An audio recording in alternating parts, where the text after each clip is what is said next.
All right, guys, welcome back into another PGA DFS video. We have the Sentry Tournament Champions PGA DFS video here for you, the first event in 2020. But I do want to call out some new things on the 9 to 5 sports page here. So just updated this week, brand new to the website. It'll be up live starting next week. This is just a preview for you guys, but got a course breakdown sheet, and it's got all the tournaments for this season on the PGA Tour, so you can sort it and kind of see what we need to look at, kind of see what the determining factors that we want to see, what the average cut score was, or what the average finishing score was weather a factor and whatnot, grass type. So there's a plethora of data that we're going to be able to use going forward for this next year that I'm really excited to give you guys. But let's get into the Sentry Tournament Champions. It's going to be played on the Plantation course at Kapalua. It's a resort style course. The grass is Bermuda greens. It's a no-cut event. We saw that weather really affected the event here last year. The typical winning score is -23, but last year it was -14. So that is something that we're going to have to monitor there. And that is going to be something where, I might sort by the players here on my new player sheet, which is coming live to 9 to 5 next week or the following week here. And, I'll be able to tell which players are a little bit better win players, which could give us a huge advantage this week. So we'll be checking that out. And then just going over the quick winners. Justin Thomas won twice here, Xander Schauffele, and Dustin Johnson there. The average winning score is -20 there. 20, almost 21 strokes there under par, which great to see.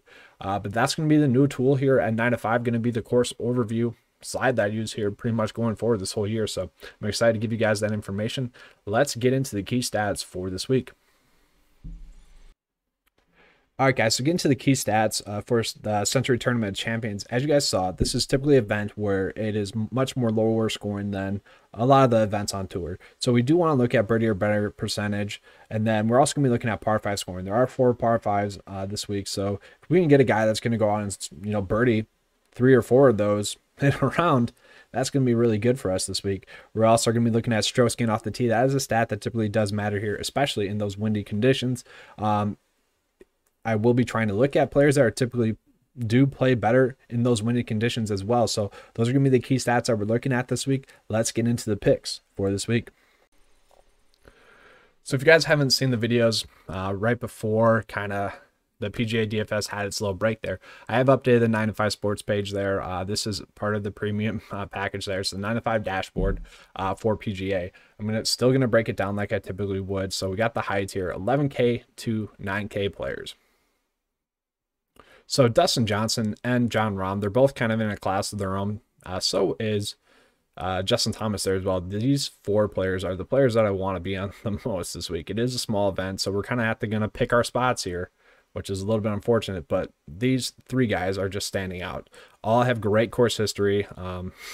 Just amazing finishes. I mean, Justin Thomas, 2-time winner here. Jon Rahm and Dustin Johnson both don't have a finish under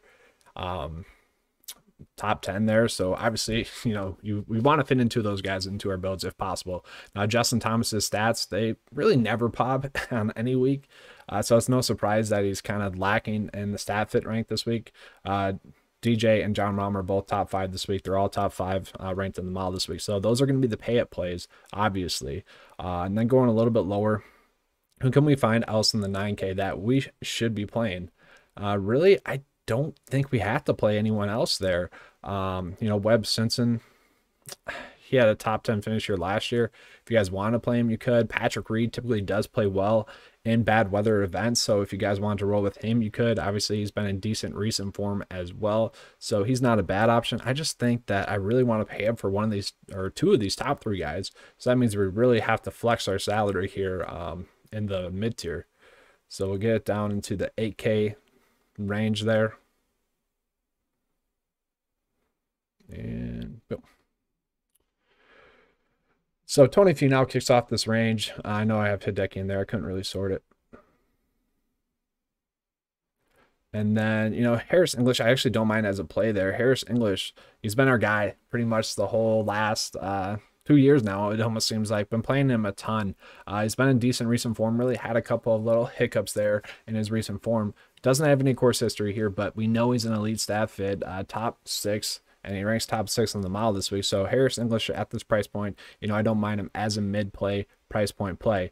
And I also do really like Joaquin Niemann. So we said strokes gained off the tee are going to matter this week. He is top 12 on the tour so far this season. He's also, top 30 or better in the 5 key stats I'm looking at this week. He played this course in 2018 and had a top 5 finish. The recent form has been a little bit hit or miss, but he is graying out as a really strong play at his price point range. So Joaquin Niemann, I actually really do like as a play as well. And then Adam Scott, I'll throw in a little bit of him. He's a guy that can go out and play well in bad weather. He's a guy that can go out and play well after he hasn't played in a while. So I don't mind him as a play as well. Now we're going to get into the low tier here. Low tier is where it gets a little bit more interesting, if you will. Not as many quality plays in the low tier. So Cameron Champ, Ryan Palmer, and Kevin Kisner are kind of standing out the most. Cameron Champ, I don't really trust it, in all honesty. Now he has, played decently well here in the last 2 years. 2 top 15 finishes. He's really good in par 5 scoring. He's really strong in strokes getting off the tee. So, if that's working for him this week, he obviously could easily get a top 15 finish here again this year. So if you guys are kind of really banking on that, yeah, he makes a ton of sense this week. But really after that, there's nothing crazy that I want to go with. Maybe Ryan Palmer. I know a lot of people were playing him a ton during the fall swing. He had been in pretty decent recent form there as well. Top 10 finish in recent form at the Zozo Championship. And then obviously top 20 finish here, which is nothing good in 2018. Relatively decent stat fit. Grades out decently in the model as well, but nothing that I want to go crazy with in that low tier. We're going to have to try to make it work in this value tier. So let's find the value plays for this week. All right. So right off the bat, Kevin Na is popping a lot, which is kind of surprising to me. He's a guy that struggled at this course. I just don't see that happening. And by popping, I mean top 20 this week is not really all that good. A player that I'd much rather go with is actually going to be someone like Lanto Griffin, where I just see him going out and playing well at a course like this. He had a top 15 finish here in 2018. The results have been a little bit hit or miss here. I don't really penalize him for his finish at the Masters there. 100th finish. We didn't really expect him to go out and play well, but for a guy of his caliber that typically does play well in events like this, I actually like him a decent amount. He kind of separates himself from the type of players that we're getting down here in this price point range. Man, Nick Taylor has been really bad this fall swing, pretty much ever since he won, ever since the COVID happened. He's really been playing poorly. But what do we know about Nick Taylor? What's the event that he won? Pebble Beach. Pebble Beach gets kind of the same wind focus, I guess, if you will, that this event gets. So possibly he could go out and play well on this course as well, just if we're talking about that wind. Could happen. I'm not saying it will, but it could. And then just let's sort it real quick by strokes gained off the tee in this, below 7K range. So Ryan Palmer at 7K, he's standing out there. And then there's really no one else. Par 5 scoring possibly. Let's see. Robert Strub, yeah. It's going to be a difficult week to make everything work. But that's kind of the first week with the Sentry Tournament Champions. And then it really kicks off here. So going to be an interesting week. I'm going to be going live on Wednesday for this as well to go over everything with you guys as well. So hope you guys enjoyed this video for the Sentry Tournament Champions. Once again, going to be having a lot more tools there for you guys on 9 to 5 Sports. Really trying to separate myself from the pack here.